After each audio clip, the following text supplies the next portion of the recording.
Bueno, vamos a pasar al tiempo de la palabra con el pastor Sixto. Bueno, hermanos, bienvenidos. Hoy, como está anunciado en el tema, vamos a iniciar el estudio de un nuevo libro de la Biblia en el Nuevo Testamento y es la primera carta de Pablo a los tesalonicenses. La primera carta de Pablo a los tesalonicenses, si ustedes quieren, pueden abrir en esta carta el primer capítulo. No vamos obviamente hoy a estudiar todavía los versículos, pero sí vamos a hacer una especie de introducción, pero yo creo que es algo más interesante que una introducción. He estado leyendo esta primera carta por varias semanas, los 5 capítulos que escribe el apóstol Pablo aquí, y algo se hace claro cuando uno lee repetidamente una carta del Nuevo Testamento, y en particular esta de Primera Tesalonicenses. Y estaba pensando el otro día, es simplemente extraordinaria la manera y los instrumentos que Dios utilizó para revelar su palabra. Cómo Dios utilizó personas y cómo Dios utilizó circunstancias, escenarios y situaciones para traer su palabra eterna y entregarla en nuestras manos.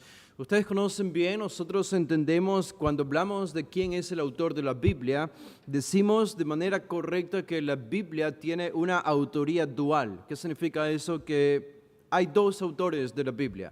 El autor es Dios, el autor final, pero Dios también designó que hombres escribieran su palabra. Dios la reveló por medio de hombres. En ese sentido es dual, es doble autoría, Dios y el hombre, cuyo autor final es Dios. Vemos, Él es el originador de toda la Escritura. Cuando Pablo recibió la revelación de Dios y escribió sus cartas en el Nuevo Testamento, particularmente Primera Tesalonicenses, no deben imaginarlo al apóstol Pablo sentado en su escritorio, esperando recibir una voz o escuchar una voz en su oído que le decía lo que él debía escribir. Esa no es la manera como Dios reveló su palabra. No es que Pablo estaba de alguna manera buscando místicamente una revelación por sueño o por visión para saber exactamente lo que él debía escribir en esta carta sentado en su escritorio. No es la manera. No es la manera que Dios determinó revelar su palabra. Ahora, cuando ustedes escuchan a otros grupos religiosos hablar acerca del origen de sus libros religiosos, por ejemplo, los mormones tienen el libro del Mormón. Y ellos creen que un ángel llamado Moroni se reveló a Joseph Smith y el ángel Moroni le dio la revelación al profeta Joseph Smith en los 1800, 1700 y le dijo todo lo que él debía escribir y Joseph Smith lo escribió. Esa fue una revelación directa de Dios, dirían ellos. El Islam no es tan diferente. En el Islam, dicen los musulmanes, Dios le dio una revelación al profeta Mahoma. Y Mahoma escribió todo lo que se encuentra en el Corán, el libro religioso del Islam. Los testigos de Jehová creen que Dios levantó algún profeta en los tiempos recientes y le dio una revelación y este profeta escribió sentado en su escritorio todo lo que creen los testigos de Jehová. La Iglesia Católica Romana, aunque algo diferente, pero la Iglesia Católica cree que los hombres fueron los que compilaron la Biblia, los hombres fueron los que determinaron el canon en una especie de concilio religioso en el siglo IV. Y cuando vemos todos estos grupos, al final todos ellos afirman de alguna u otra manera, si no el hombre estuvo al control de esta revelación supuesta, es Dios quien la reveló directamente del cielo, casi como que Dios hizo que descendiera un libro ya revelado completamente que los profetas simplemente recibieron para repetirlo al pueblo o a la gente en general. ¿Cómo realmente lo hizo Dios? Dios no lo hizo de esta manera. Dios no hizo descender un libro del cielo para que sus profetas aquí lo recibieran y lo comunicasen. ¿Cómo lo hizo Dios?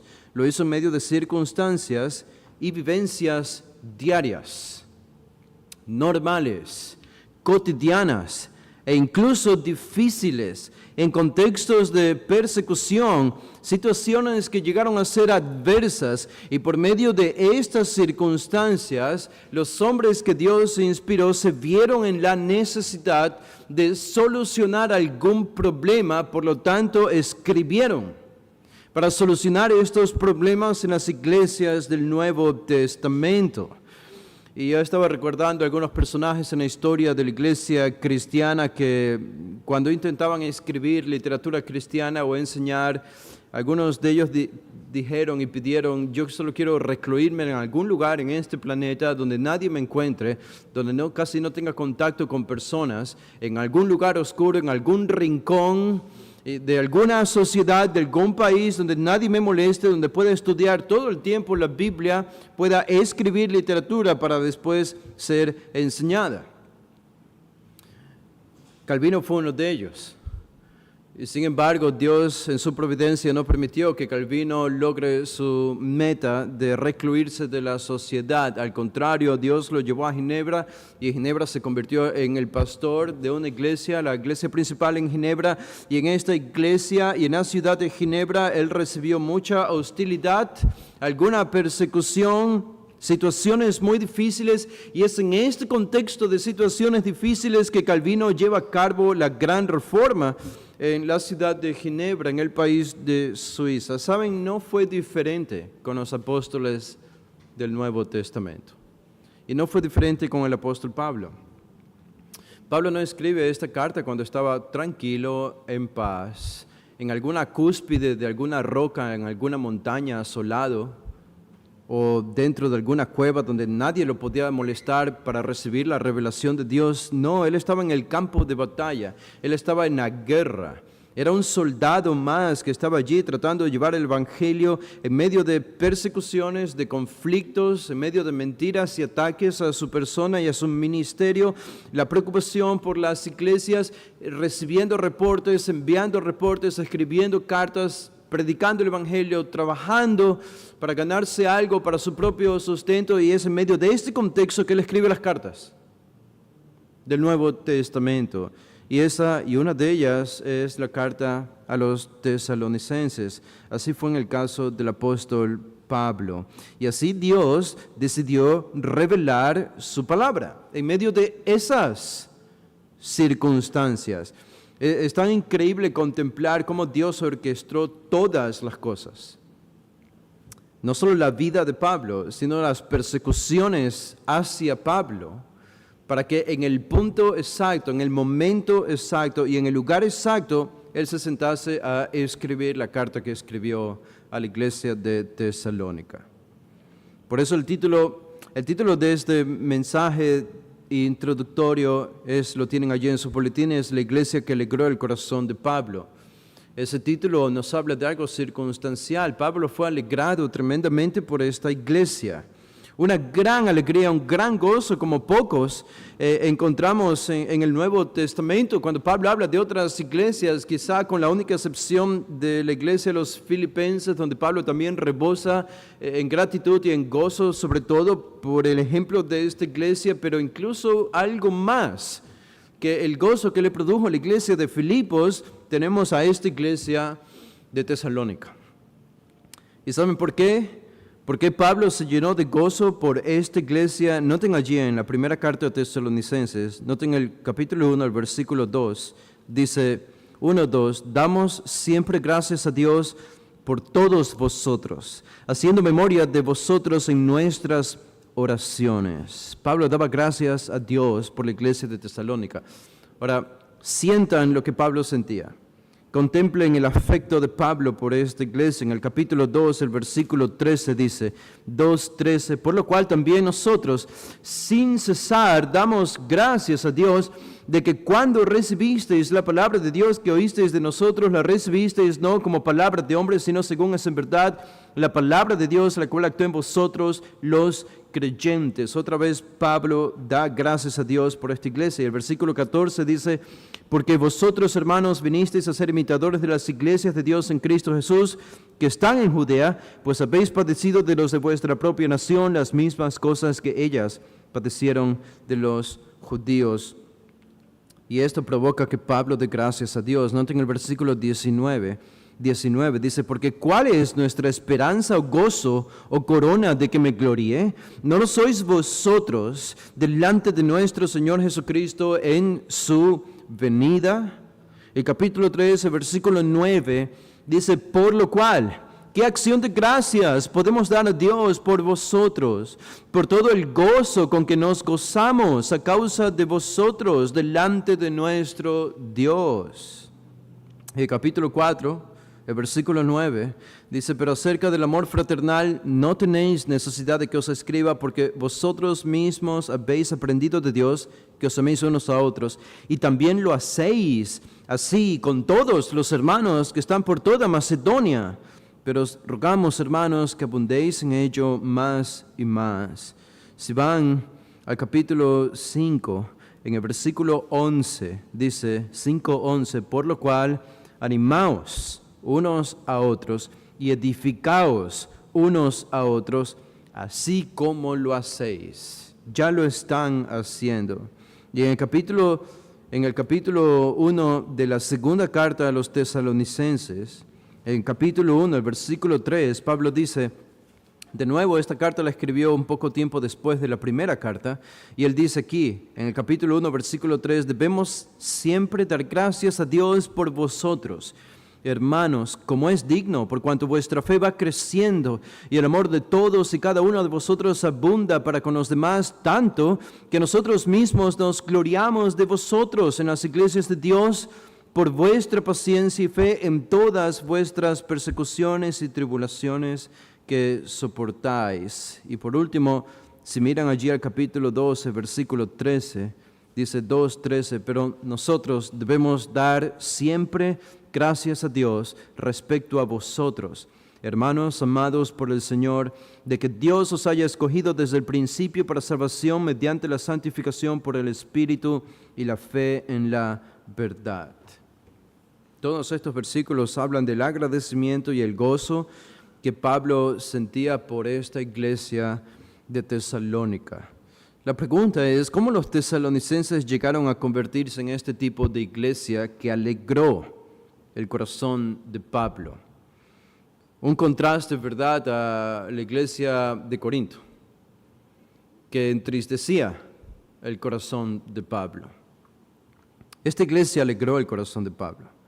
¿Qué los distinguió a los tesalonicenses de otras iglesias en el Nuevo Testamento? ¿Quiénes eran ellos? ¿De dónde venían?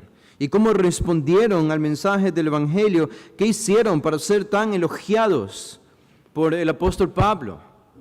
Bueno, son preguntas interesantes y es en este punto que creo que es importante que ustedes conozcan la historia. Déjenme contarles esta historia. Es fascinante de nuevo ver la providencia de Dios obrar desde mucho antes que Pablo llegara a Tesalónica.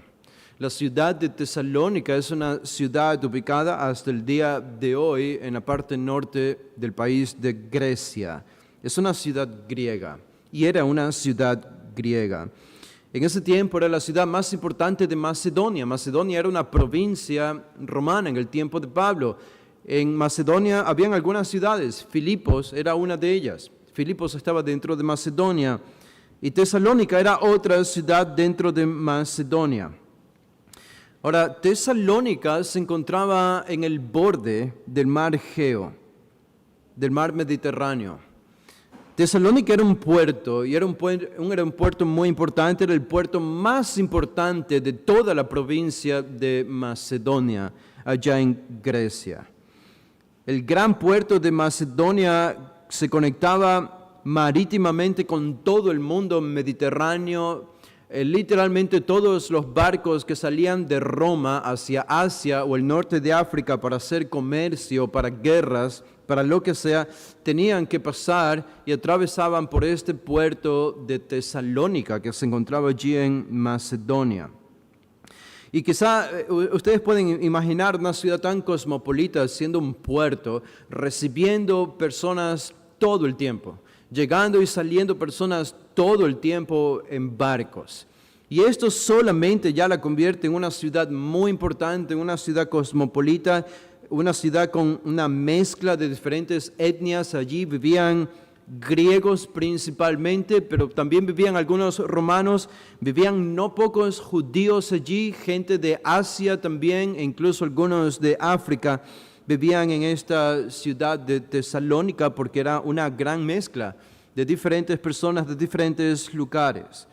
Pero quizá incluso más importante que esto y más impactante para la economía de la ciudad y el comercio, etcétera, era que por esta ciudad atravesaba un camino principal que partía desde Roma y cruzaba por la ciudad de Tesalónica y continuaba y se conectaba con Asia y llegaba hasta lo que se llamaría más tarde Constantinopla en ese tiempo, o más tarde también Bizancio, lo que hoy es la capital de Turquía, y Estambul, y hasta allí se conectaba, y el punto central por el cual atravesaba esta vía se llamaba la Vía Egnata.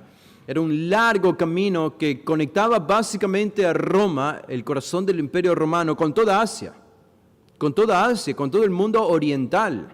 Así que ustedes pueden imaginar todos los bienes y los tratados y el comercio que salía y entraba de Roma tenía que atravesar por Tesalónica.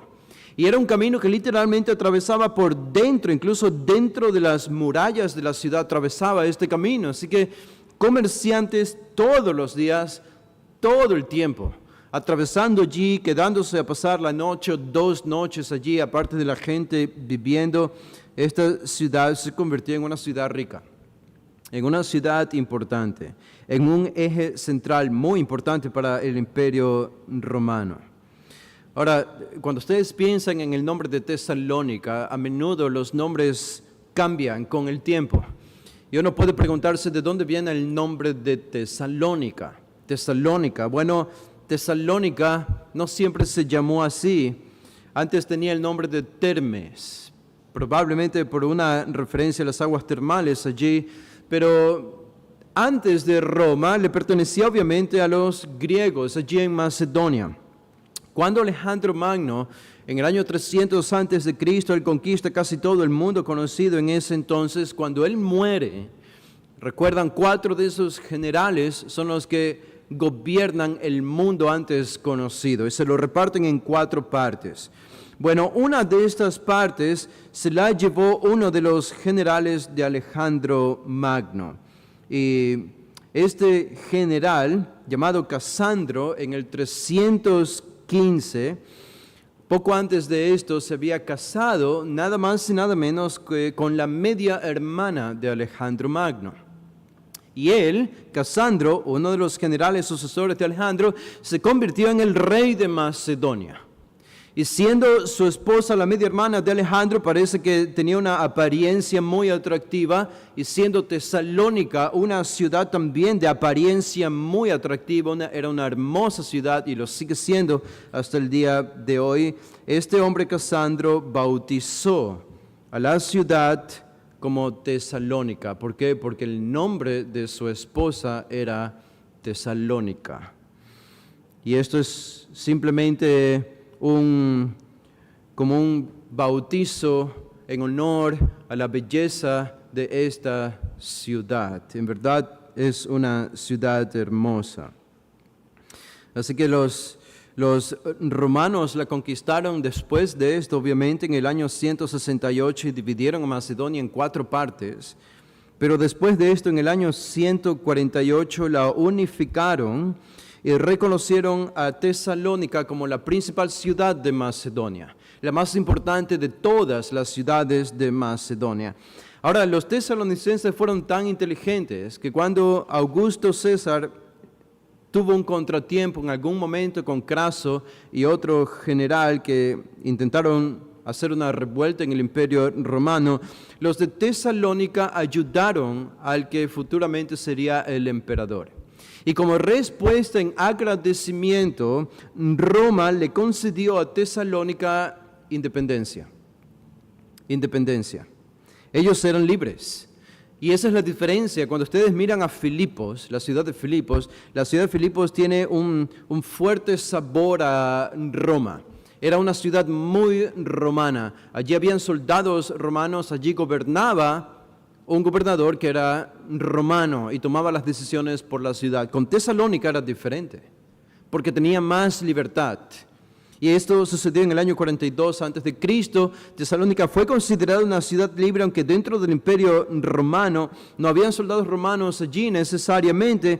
Y los romanos lo que hicieron es que ellos dejaron que la ciudad sea gobernada por politarcos. Eran 4 o 5 politarcos, así eran llamados, eran gobernadores que ellos velaban por el bien de esta ciudad. Esta es incluso la palabra que utiliza Lucas en Hechos 17:6. Cuando habla de Tesalónica, él usa la palabra politarcos. En el original griego eran estos hombres, pero era una ciudad independiente. Y hasta el día de hoy, incluso esta ciudad sigue siendo una ciudad importante griega. Y a lo largo de la historia hubo algunas batallas dentro de esta ciudad de Tesalónica debido a su importancia. Y para saltarnos todos estos sketches históricos, quizá el más relevante y el último de los eventos importantes en esta ciudad de Tesalónica ocurrió en 1941. 1941. Ya desde el tiempo de Pablo había muchos judíos en Tesalónica. Y es interesante reconocer que en 1941 de nuestra era, esta ciudad fue conquistada por los nazis bajo el gobierno de Hitler, bajo el régimen de Hitler. Y en esta ciudad ellos deportaron a 60,000 judíos que vivían allí en Tesalónica. En 1941 los deportaron, pero después de deportarlos asesinaron a casi todos los 60,000 judíos que vivían allí en Tesalónica. 60,000. Y este es uno de los grandes o más importantes eventos que esta ciudad tiene en su historia. Ahora, regresando al año 0 y esta ciudad tan cosmopolita, este gran puerto que unía a Europa con el Oriente y con Asia, ¿en qué punto la historia de esta ciudad converge con el ministerio del apóstol Pablo? Siendo una ciudad tan importante, alguien dijo, creo que fue William Barclay, que dijo, un comentarista, era algo así como si ponías la semilla del Evangelio en la ciudad de Tesalónica, debido a sus vastas conexiones con todo el mundo entero, era garantizado que globalizarías el Evangelio. El Evangelio lo llevarías a todos los lugares del mundo solo depositándolo en la ciudad de Tesalónica. Y yo no tengo duda que el apóstol Pablo pensó en eso. Cuando él estaba en sus viajes misioneros, obviamente guiado por la providencia y la voluntad de Dios, pero él vio esta ciudad como una ciudad estratégica para plantar allí el Evangelio, para plantar una iglesia y que desde allí el Evangelio pudiese propagarse por todo el mundo entero, que de hecho es uno de los énfasis que Pablo hace en esta primera carta a los tesalonicenses. Pero ¿en qué punto la historia de esta ciudad converge con el ministerio del apóstol Pablo? Bueno, saben que esto es lo bueno de la primera carta a tesalonicenses. Particularmente para esta ocasión no tenemos que conjeturar ni quedarnos a ciegas, porque Lucas en su recuento de hechos nos cuenta lo que sucedió cuando Pablo llegó a la ciudad de Tesalónica. Si van a Hechos el capítulo 17, ustedes recuerdan que Pablo estaba en algún lugar en Misia de Asia y él intentaba ir a Bitinia, pero dice en capítulo 16 que el Espíritu no le permitió. Y dice que pasando junto a Misia descendió a Troas. Y estando en Troas se le mostró una visión. Y la visión fue, nos dice el capítulo 16, que un varón macedonio estaba en pie rogándole y diciendo, pasa a Macedonia y ayúdanos. Pasa a Macedonia y ayúdanos. Y este fue el inicio del viaje de Pablo a Macedonia para predicar el Evangelio allí. A Macedonia. Este es el segundo viaje misionero del apóstol Pablo. Él está con Timoteo, él está con Silas y él está con Lucas en este viaje misionero. Así que llegaron a Macedonia y la primera ciudad que visitaron, o al menos donde primero se estableció para predicar el Evangelio, fue en la ciudad de Filipos. Y aquí se origina la iglesia de los Filipenses, en el capítulo 16. Ahora, ustedes saben lo que ocurrió en la iglesia de Filipos o en la ciudad de Filipos. Pablo fue perseguido, lo metieron a la cárcel. Estaba en la cárcel de Filipos con el carcelero, ya lo habían golpeado, lo habían maltratado y ellos predican el evangelio por una obra que el Señor hace milagrosa en la cárcel. El carcelero se convierte con toda su familia, con toda su casa, y después de esto, Pablo lo llevan, o él viaja hacia Tesalónica, a Tesalónica. Dice el capítulo 17 en el versículo 1. Dice, pasando por Anfípolis, salió de Filipos, pasando por Anfípolis y Apolonia, llegaron a Tesalónica. Así que esta referencia nos dice que Pablo no se habría quedado ministrando en Anfípolis ni Apolonia, sino que vio de manera más estratégica quedarse en Tesalónica y allí hacer su centro de operaciones y predicar el evangelio. Una de las razones es donde había una sinagoga de los judíos, dice el versículo 1. Probablemente en Anfípolis y Apolonia no habían suficientes judíos, por lo tanto no había una sinagoga. Y eso no habría provisto de la plataforma que Pablo necesitaba para poder predicar a Cristo. Pero en Tesalónica era diferente. Ahora, ¿saben cuál habría sido el camino que Pablo cruzó o por el que caminó desde Filipos a Tesalónica? Habría sido por este camino del que les hablé, la vía Egnata. La vía Egnata. Saliendo de Filipos, la vía Egnata cruzaba y llegaba hasta Tesalónica. Eran 160 kilómetros, alrededor de 160 kilómetros de viaje después de haber sido golpeados y maltratados en Filipos. Y todos maltrechos, Pablo y Silas viajan hacia Tesalónica 160 kilómetros. Y allí Pablo visitó, como era su costumbre, una sinagoga judía. Cada vez que ustedes ven que había una sinagoga en una ciudad, eso significa que habían un buen número de judíos allí. Mínimo 70 judíos, como mínimo 70 judíos. Donde no habían sinagogas es porque habían muy pocos judíos, menos de 70 judíos.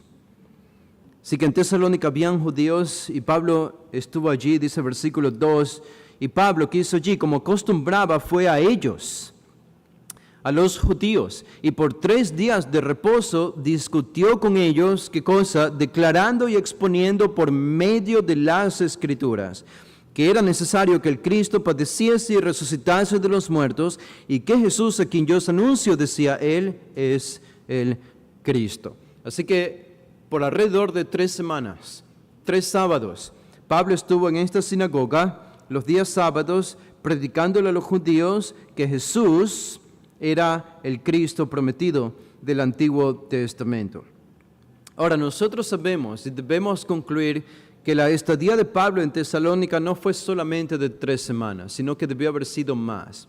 Lucas dice que aquí se quedó 3 semanas, pero no nos dice que ese es todo el tiempo que Pablo estuvo en Tesalónica. Debió haber sido más tiempo. ¿Por qué? Porque Pablo nos dice en la primera carta de Tesalonicenses que él trabajó con sus manos para sustentarse él mismo. Y si él trabajó con sus manos para sustentarse él mismo es porque él estuvo algún tiempo considerable en esta ciudad que necesitó de dinero para comer y para sustentar sus gastos personales. También sabemos que en esta ciudad de Tesalónica hubo conversos paganos, no solo de la sinagoga de los judíos, sino del paganismo de fuera de la sinagoga. Eso habría implicado que Pablo tuvo que haber predicado, aparte de estas 3 semanas, fuera de la sinagoga, lo que es más apropiado pensar que debió haberle tomado más de 3 semanas. Además, el profundo afecto de Pablo por esta iglesia. Ustedes pueden sentir este afecto a medida que leen una y otra vez la primera carta de Tesalónica, pero este profundo afecto sugiere que él debió haberse quedado allí más tiempo que solo 3 semanas.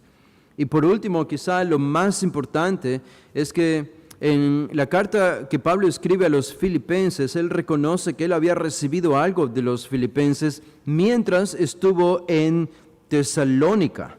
En Filipenses 4:16, Pablo dice, Filipenses 4:16, pues aún a Tesalónica me enviasteis una y otra vez para mis necesidades. Es decir, me enviaron dinero o comida. para mis necesidades cuando yo estaba en Tesalónica, dice Pablo. ¿Y cuántas veces lo hicieron los filipenses? Una, pero no solo una, dice, y otra vez. Puede ser más de 2 veces o como mínimo 2 veces. Y si Pablo necesitó esta ayuda financiera para sus necesidades, lo más probable es que se haya quedado en Tesalónica más de 3 semanas. Algunos piensan, no sabemos cuánto tiempo se quedó allí exactamente, pero algunos piensan que pudo haberse quedado algunos meses en Tesalónica, ministrando allí a la iglesia, o probablemente solo algunas semanas, pero más de 3.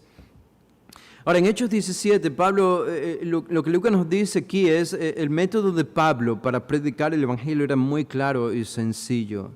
En el versículo 3, declarando y exponiendo por medio de las Escrituras. Esto, hermanos, esto es predicación expositiva. Esto es predicar el texto de la Biblia, predicar el significado de los versículos de la Biblia. Eso es predicación expositiva. A muchos de nosotros puede parecernos ya esto corriente o muy repetitivo, pero ustedes pueden sorprenderse cuando conversamos a veces con pastores que han pastoreado iglesias por muchos años aquí en nuestro medio, cuando se les explica que la predicación bíblica es explicar los versículos de este libro. No dar consejos morales desde el púlpito, sino predicar los versículos de este libro, explicarlos. Se sorprenden porque es algo nuevo para ellos. Es algo nuevo. No habían escuchado algo así antes. Y no sabían que esa era la manera en la que se debe predicar. Yo les contaba ayer a este grupo de pastores, cuando hicimos el simposio en Quito hace algunas semanas, estuvimos allá y visitamos el Carondelet, donde está el presidente, y no le vi mucho atractivo, honestamente, a este lugar. Digo, es bonito históricamente, pero es muy antiguo. Y pasamos por una catedral que está muy cerca, en uno de los laterales de Carondelet, una catedral obviamente católica. Y estaba abierta, las puertas estaban abiertas y la gente estaba allí dentro sentada. Y un sacerdote estaba allí parado, predicando. Estaba predicando. Ahora, yo no pude soportar la tentación de saber qué estaba diciendo el sacerdote. Así que no entré en esta catedral para sentarme y participar de lo que ellos estaban haciendo, pero sí me acerqué lo suficiente para escuchar lo que el sacerdote estaba diciendo en su predicación a la gente de ese lugar que estaba allí sentada. Y yo les dije esto, ¿verdad? No sé si a ustedes les dije o a los hermanos ayer, no recuerdo. Pero para mi sorpresa, no fue tanta sorpresa, pero para mi sorpresa lo que este sacerdote predicaba es casi idéntico a lo que predican los pastores de iglesias evangélicas. Es casi exactamente lo mismo. El Señor nos ha llamado a que vivamos en paz. El Señor nos ha llamado a que debemos amarnos unos a otros porque debemos ser amor como Cristo es amor. Debemos perseverar en medio de nuestras pruebas, es lo que debemos hacer como buenos cristianos, etcétera, etcétera, etcétera. Este tipo de, yo llamo una predicación moralista. No es que el sacerdote estaba diciendo cosas malas o heréticas, como los pastores evangélicos tampoco lo hacen, pero es moralismo. Eso no es predicación bíblica. Predicación bíblica es cuando lees un pasaje de la Escritura y lo explicas en su contexto. Es tan difícil y es tan sencillo al mismo tiempo. Ese era el método de Pablo. Eso es lo que Pablo está haciendo aquí cuando él llegó a Tesalónica. Él simplemente está usando, ¿cuál era la Biblia de Pablo? ¿Cuál era la Biblia de Pablo? Todavía no existía el Nuevo Testamento. Pero la Biblia de Pablo era el Antiguo Testamento. ¿Y qué está haciendo Pablo aquí? Él está exponiendo, explicando el significado de los versículos del Antiguo Testamento. ¿Y saben qué? Cuando Pablo predicó esto, obviamente declaró a los judíos, esto debió haber sido novedoso para ellos, saber que el Mesías que ellos esperaban todavía en el futuro, Pablo les decía, ya vino. Y fue allá, muy abajo, a Jerusalén, estuvo allí en Jerusalén y allí murió, y allí lo crucificaron y allá resucitó. Y Él es el Hijo de Dios. Y Pablo predicó del perdón de pecados y de lo que significó la muerte del Mesías, de Jesús. Pero Pablo también predicó otra cosa, porque dice en el versículo 3 que era necesario que el Cristo padeciese y resucitase de los muertos, y que Jesús, a quien yo os anuncio, decía él, es el Cristo. Es decir, Jesús, el que vivió hace poco tiempo allí en Israel, es el ungido, el elegido del Antiguo Testamento. Ahora, yo puedo imaginarme lo que Pablo debía haber comunicado o debía haber predicado a los judíos en esa sinagoga. ¿Qué significa que Jesús es el ungido, el elegido o el Cristo, que es lo mismo? Eso significa que el que Dios prometió a Eva que nacería para revertir la distorsión que el pecado ha provocado en este planeta, ese es Jesús. Que el que Dios le prometió a Abraham que vendría para ser una bendición a todas las naciones, del que Jacob habló, de que por medio de su hijo Judá vendría alguien que sería rey en Sión, y del que todos los profetas hablaron en el Antiguo Testamento, que vendría a restaurar el tabernáculo caído de David para convertirse en el rey del mundo. Pablo estaba predicando acerca de la segunda venida de Jesús. Y él está diciéndole aquí a los judíos de Tesalónica, este Jesús es el Mesías, y no solo murió, resucitó y regresó al cielo, sino que va a regresar por segunda vez para reinar, como él prometió. Y ustedes saben muy bien, en el Antiguo Testamento, Pablo predicó escatología. ¿Saben? Cuando predicamos el Evangelio y no hablamos de escatología, es un Evangelio incompleto. El Evangelio completo no es solo que Jesús vino, murió, resucitó para perdonarnos de nuestros pecados. Eso es un Evangelio incompleto, parcial. No está mal, pero es parcial, no es completo. El mensaje completo es que Él va a volver. Y va a volver para restaurar este planeta y reinar junto a nosotros durante 1000 años y pisotear a las naciones enemigas durante esos 1000 años y comprobar que Él es el único rey del universo y de este mundo. Ese es el mensaje del Evangelio completo. Y ese es el mensaje que Pablo habría predicado. Por eso ustedes ven en la primera carta de Tesalonicenses y en la segunda, Pablo habla de la escatología, quizás más que en cualquier otra carta que le escribió. Probablemente hubo confusión, sí, hubo confusión en medio de la iglesia de Tesalónica, pero esa confusión se debió a una enseñanza bíblica de Pablo sobre la escatología. Y aquí lo tenemos a Pablo enseñando escatología. Ahora noten el versículo 4, dice, y algunos de ellos, ¿cuál fue el resultado de esta predicación? Predicación expositiva. Algunos de ellos creyeron y se juntaron con Pablo y Silas, algunos judíos. Dice, y de los griegos piadosos, gran número. Ahora, ¿quiénes son estos griegos piadosos? Bueno, ellos son griegos por etnia, es decir, paganos, pero se habían convertido al judaísmo o simpatizaban con el judaísmo, de manera que estaban en la sinagoga también. Por eso se les llama griegos piadosos o griegos justos. Estaban desilusionados con los dioses paganos y con las perversiones y la inmoralidad que veían en el mundo pagano de Tesalónica. Y se vieron atraídos hacia la religión de los judíos, el monoteísmo. Ellos adoraban un solo Dios, vivían vidas más rectas y más conservadoras, y se vieron atraídos hacia este tipo de ética y moralidad, y por eso estaban allí en la sinagoga. Y cuando Pablo predicó, un gran número de estos hombres antes paganos, ahora convertidos al judaísmo, también llegaron a la salvación. Y al final del versículo 4 dice, mujeres nobles, no pocas. Mujeres de la nobleza de Tesalónica.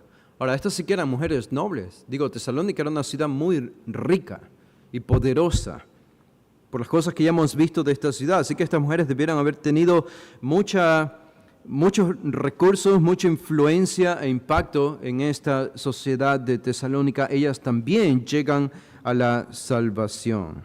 Ahora, todo es bueno y todo es excelente. Este es el compuesto de la iglesia de Tesalónica. ¿De qué se compone la iglesia de Tesalónica? La que Pablo escribe es de judíos, de paganos convertidos al judaísmo que llegaron a la salvación y de estas mujeres importantes que pertenecían a la aristocracia de Tesalónica. Pero no todo sería bueno, algo sucedió.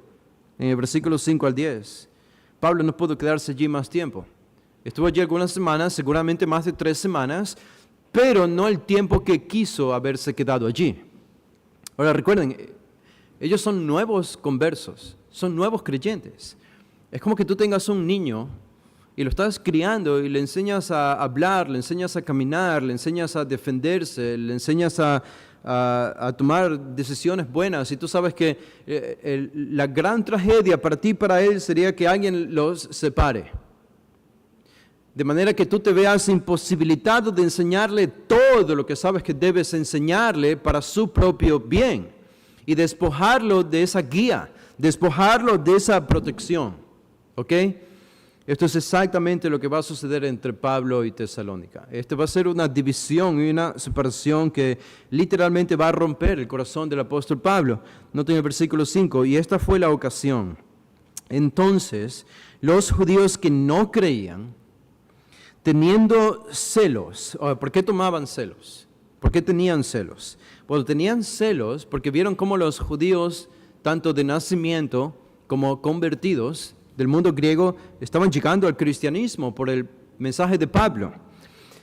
Y esto fue duro para ellos, ¿por qué? Porque a ellos les había costado años ganar adeptos del mundo pagano. Semana tras semana tratar de convencerlos y enseñarles, muchos griegos habían llegado a la sinagoga, pero les había costado mucho tiempo. Y ahora de pronto viene Pablo, predica, alrededor de 3 semanas, y estos se van. Ahora son de Pablo, ahora siguen a Pablo, ahora siguen este camino que se llama cristianismo y siguen a Jesús. Y se nos llevaron a toda esta gente. Tienen celos. ¿Qué hicieron entonces? Dice, tomaron consigo, versículo 5, algunos ociosos, hombres malos, y juntando una turba, alborotaron la ciudad y asaltando la casa de Jasón, procuraban sacarlos al pueblo. Jasón probablemente era el dueño de la casa donde se quedaban Pablo y Silas, y probablemente era el lugar también donde se reunía la iglesia de Tesalónica.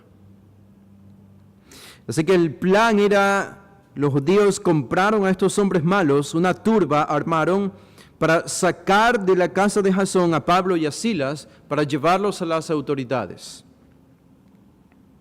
Pero no los encontraron. Versículo 6 dice, pero no hallándolos, trajeron a Jasón. Dicen, bueno, no encontramos a Pablo y a Silas, nos vamos con Jasón. Y lo agarraron a Jasón, dice, y a otros hermanos, y los llevaron ante las autoridades de la ciudad. Estos son los politarcas de los que les hablé. Estos gobernantes de la ciudad de Tesalónica los llevaron allí gritando. ¿Cuál era la acusación? Estos que trastornan el mundo entero también han venido acá, a los cuales Jasón ha recibido, y todos estos contravienen los decretos de César, diciendo que hay otro rey, Jesús. Me encanta esa acusación, no por la acusación misma, sino que nos da detalles de la predicación de Pablo. ¿Qué habría estado predicando Pablo? Que Jesús es el rey. Que Jesús es el rey y que va a venir a reinar. Ahora, estos judíos incrédulos utilizaron esa predicación de Pablo del Evangelio, la tergiversaron, la distorsionaron y comenzaron a acusarlos diciendo a las autoridades que Pablo y ellos estaban diciendo que no tienen que someterse más al César, sino a un rey diferente que se llama Jesús. Y esto obviamente en el mundo romano era una acusación muy seria, era sedición y se castigaba con la muerte. Los judíos sabían muy bien esto, así que era una acusación muy difícil de evitar y de esquivar. Dice versículo 8, y alborotaron al pueblo y a las autoridades de la ciudad oyendo estas cosas. Pero el versículo 9 nos da un brote de sabiduría de estos politarcas en la ciudad de Tesalónica, obviamente bajo el control soberano de Dios, pero ellos manifestaron una cierta sabiduría en la decisión que tomaron. Dice versículo 9, pero obtenida fianza de Jasón y de los demás, los soltaron. Ahora, a esto se le llama diplomacia. A esto se le llama política bien hecha. La decisión que tomaron los magistrados aquí fue excepcional, fue increíble. Es decir, ellos dijeron, ok, vamos a agradar a todos.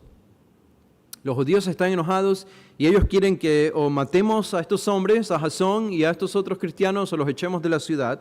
Es lo que quieren los judíos. Obviamente los cristianos no quieren esto porque lo ven como algo injusto.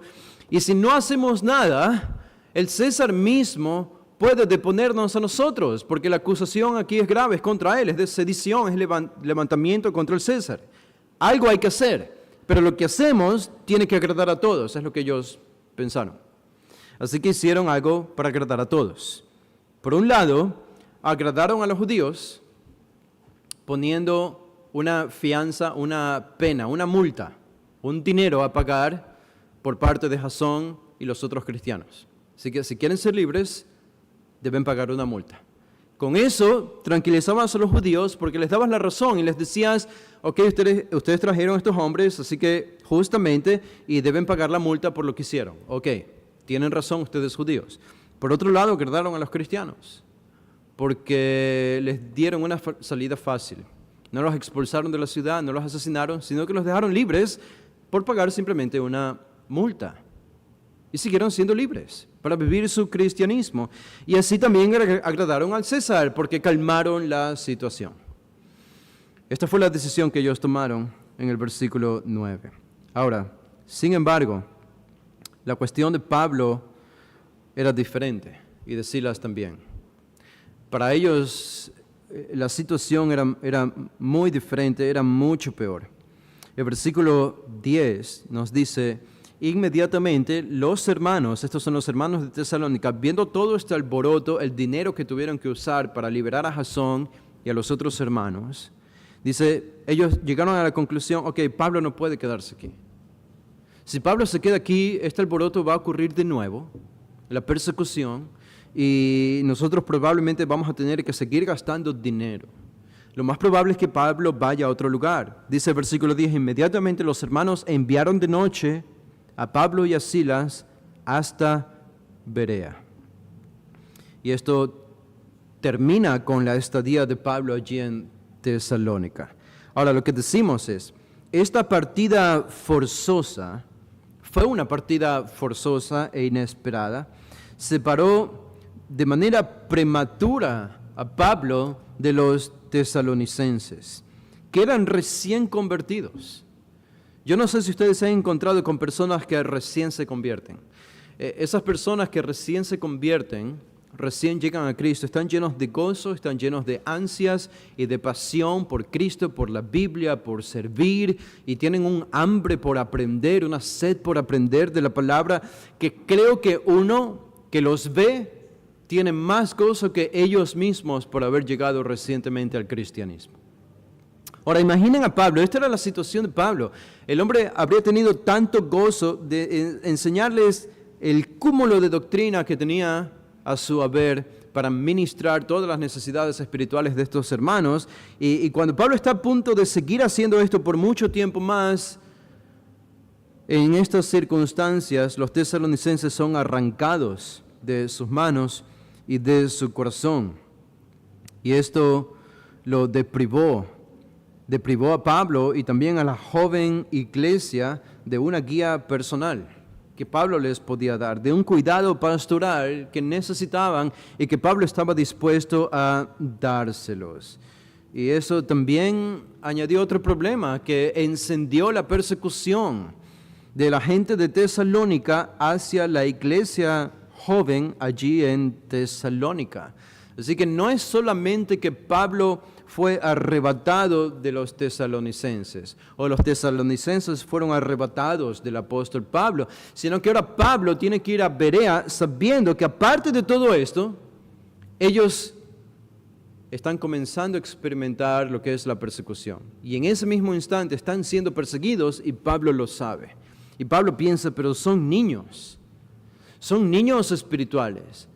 Y no solo que ahora tienen que enfrentar el cristianismo ellos solos, sino que aparte de esto están recibiendo persecución. ¿Quién nos va a ayudar? Y las ansias de Pablo por estar con ellos, cara a cara, para ministrarles, ustedes pueden de nuevo sentirla cuando leen la primera carta a los tesalonicenses. Y esa es la razón por la que Pablo ansiaba tanto estar allí con ellos. Y Pablo salió de Tesalónica, fue a Berea, un viaje de 80 kilómetros hasta la ciudad de Berea. Y después de tener un éxito allí en Berea y ver otras conversiones, vamos a ver que sucedió lo mismo. Tuvo que salir de Berea porque también hubo persecución de los mismos judíos. Ahora, algo sucedió aquí. Silas y Timoteo se quedaron en Berea. Se quedaron en Berea mientras que Pablo fue a Atenas. Y allí predicó su famoso sermón en el Areópago, en la ciudad de Atenas. Y Pablo estaba allí, Pablo predicó en Atenas. Silas y Timoteo estaban en Berea. Y después Pablo llega a la ciudad de Corinto. A la ciudad de Corinto. Ahora, los tres logran reencontrarse más tarde, pero no en Atenas. Algunos piensan que sí, pero seguramente se reencontraron en la ciudad de Corinto. Pablo los mandó a llamar de manera urgente a Silas y a Timoteo para que estén con él. Y ya sea que se hayan visto en Atenas o no, seguramente se vieron allí en la ciudad de Corinto. Noten el capítulo 18, el versículo 1, dice 18:1 de Hechos. Después de estas cosas, Pablo salió de Atenas y fue a Corinto. Y allí predicó, tuvo su ministerio, y noten el versículo 5. 5 dice, y cuando Silas y Timoteo vinieron de Macedonia, probablemente de Berea o de Tesalónica, pero vinieron de Macedonia, Pablo estaba entregado por entero a la predicación de la palabra, testificando a los judíos que Jesús era el Cristo. Mientras todo esto sucedía, mientras Pablo estaba en Atenas, en Berea, en Atenas, en Corinto, ¿qué pasaba en el interior de Pablo? Mientras exteriormente él proclamaba el evangelio y ministraba las necesidades espirituales de la gente allí, su corazón internamente latía por los hermanos en la iglesia de Tesalónica. Su corazón se apesadumbraba por ellos, profundamente preocupado por estos hermanos jóvenes en el cristianismo. En un sentido, Pablo sabía que él había aportado para que inicie la persecución en Tesalónica. Y no digo yo que él se sentía culpable, pero se sentía responsable por ellos. Eran como sus hijos espirituales. Y la pregunta de Pablo habría sido, ¿resistirían? ¿Van a resistir los embates de la persecución, siendo que son jóvenes en el cristianismo?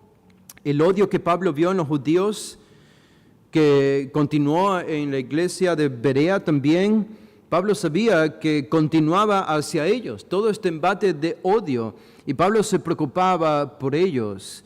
¿Qué no le harán a los creyentes de Tesalónica si a mí me han perseguido hasta la ciudad de Berea? ¿Qué no le harán a los hermanos de Tesalónica si estos judíos viven en Tesalónica? ¿Qué estarán haciendo contra ellos? Y esto fue casi insoportable para el apóstol Pablo. Si ustedes van a la primera carta de Tesalonicenses, por eso él escribe en el capítulo 3, el versículo 1, él dice esto. 3:1 dice, por lo cual no pudiendo soportarlo más, acordamos quedarnos solos en Atenas y enviamos a Timoteo, nuestro hermano, servidor de Dios y colaborador vuestro en el Evangelio de Cristo, para confirmaros y exhortaros respecto a vuestra fe. Pablo no podía soportar más, no saber nada de ellos. No solamente que es una iglesia joven sin la guía pastoral de Pablo, no solamente que estaban sufriendo persecución, es la agonía de no saber cómo están. No sé cómo están. Y Pablo entonces se ve en la necesidad y él dice, 2 veces repite esto en el versículo 1, no pudiendo soportar más, y en el versículo 5 de nuevo dice, por lo cual también yo, no pudiendo soportar más. Su agonía interna era tremenda, tremendamente profunda. Entonces envió a Timoteo, porque él no podía ir. Envió a Timoteo. ¿Para qué? Para ministrarlos, para fortalecerlos y sobre todo para que Timoteo regrese con un reporte al apóstol Pablo y le cuente cómo están los hermanos de Tesalónica. ¿Se desviaron de la fe? ¿Fueron asesinados? ¿Fueron expulsados de la ciudad? ¿Están cayendo en tentaciones y en pecados? ¿Volvieron al mundo atractivo de Tesalónica? De hecho, sea de paso, ¿se acuerdan cuando Demas abandonó al apóstol Pablo en 2 Timoteo?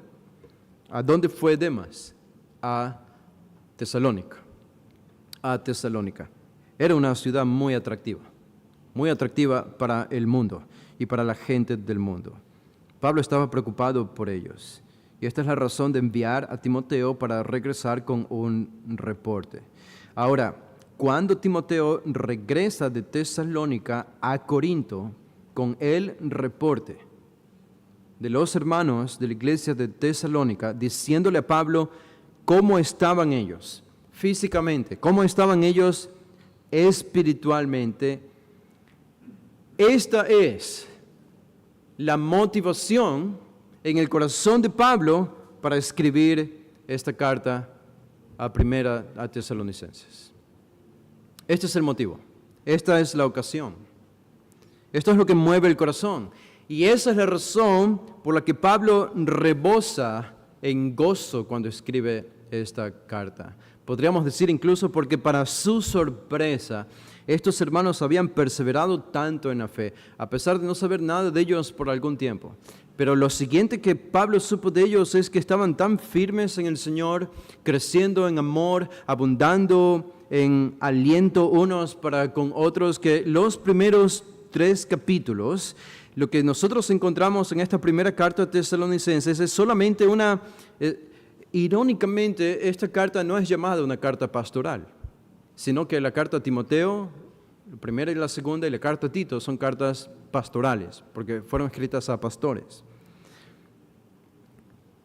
Pero esta carta debería ser llamada una carta pastoral, porque aquí vemos el corazón pastoral de Pablo por estos hermanos de Tesalónica. Los primeros 3 capítulos es el corazón de Pablo por los hermanos de Tesalónica.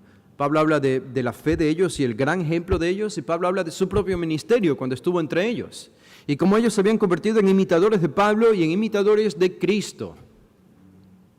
Y en el capítulo 4 y 5 ya ustedes comienzan a ver correcciones, exhortaciones o instrucciones que Pablo hace y que la iglesia necesitaba corregir. Así que no todo era perfecto en la iglesia de Tesalónica. Habían ciertas cosas que debían ser corregidas, y esos son los capítulos 4 y 5. Pero los primeros 3 capítulos son una gran celebración del apóstol Pablo por la fidelidad, el ejemplo, la obediencia, la fe, la firmeza en medio de la persecución de estos hermanos de Tesalónica, tanto así que su ejemplo y su fe había llegado a toda Macedonia, a las ciudades de Macedonia y también a las ciudades de Acaya, dice el apóstol Pablo, a otras provincias había llegado el testimonio de esta iglesia. Nosotros solemos pensar que mientras menos problemas y aflicciones, mejor será nuestro cristianismo. Yo creo que el ejemplo de la iglesia de Tesalónica nos enseña algo diferente. Cuando Dios decide utilizar aflicciones y pruebas en nuestra vida, en nuestra iglesia, ya sea de manera personal o colectiva, muy probablemente es porque Dios está preparándonos para magnificar nuestro testimonio y lograr cosas más grandes. Y este es el testimonio de la iglesia de Tesalónica. Así que vamos a estudiar esta maravillosa carta. Si Dios quiere, en las semanas que siguen, vamos a hacer una oración. Padre, te damos gracias por el gran ejemplo de estos hermanos, por su conversión, y no conversiones superficiales, conversiones que quedaron marcados en la historia y en el corazón del apóstol Pablo por cómo ellos vivieron su cristianismo. Qué ejemplo de hombres y mujeres, qué ejemplo de fidelidad, de fe, de servicio, de proclamación del Evangelio. En una ciudad donde por un lado se encontraba la atracción del mundo, tentaciones, y por otro lado donde encontraban la persecución. Un lugar no fácil para vivir el cristianismo, pero es en este lugar no fácil en el cual tu nombre se magnificó más por el ejemplo de estos hermanos.